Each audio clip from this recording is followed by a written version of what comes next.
Hi everyone, it's Donna from Shoot Them in Creations. Thanks so much for choosing my furniture flip video. Today we have a beauty. A friend of mine bought this wood buffet or sideboard and she wanted it painted hot pink. She has a really modern dining room with black walls and she really wanted the piece that would pop. This turned out so beautifully, but it did put up a fight. When we picked it up, she got it from someone on Facebook Marketplace, and when we picked it up, it had been coated in pledge, which is like a wax, a spray wax, and it was coated. So I cleaned it like I normally do. I used some vinegar and it made the wax super sticky. Then I washed it all again and then I sanded it, and I thought I had dealt with all of the wax as best as I could. So then I began painting the first coat. As you can see here, beautiful color. It's going to take quite a few coats to cover the wood, but it was absolutely beautiful.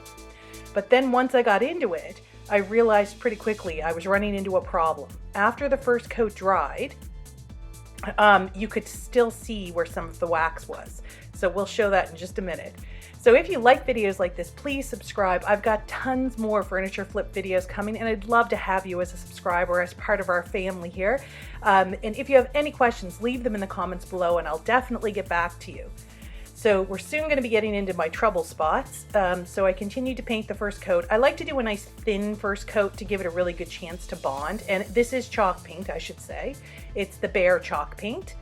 So once I had the first coat on and it dried, after it dried, you could see the spots where some of the wax was still on the top of the sideboard.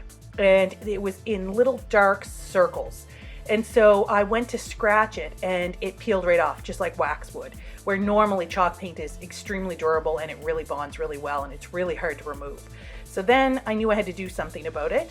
So I ended up sanding those spots. You can see the dark spots. That's where it was. So I ended up sanding those back to the bare wood and sanding every little bit of that wax off as best I could. Now the problem with this is now it makes my paint uneven. So then I had to build those areas back up with many coats of paint. So I continued to put 4 coats of paint on this. And then I was able to do my clear coat.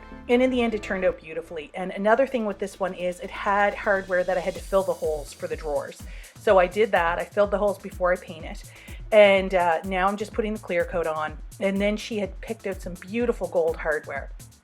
And so I had my husband help me place that. And he just measured it out and drilled the new holes for where the new gold hardware would go. So that's him here doing that for me. And I'm actually going to make a separate video on how to install hardware because I think there's some useful information there. And it's something that I'm still learning, and my husband does help me out with it. So I thought maybe it would be of interest to other people as well. So take a look for that as well. So here we are drilling the holes and then putting the beautiful gold hardware on. And I find hardware on these furniture pieces, it's just like jewelry, and it's so pretty. It makes the piece. And so here on the side, on the doors, we added the same hardware. We debated a bit which hardware to add, but in the end, we went with the gold, and I think definitely was the right decision. So again, if you like this, please subscribe. I'd love to have you. And like I say, if you have any questions at all, please leave them in the comments, and I'll definitely get back to you. Thanks so much for watching, and have a great day. Bye.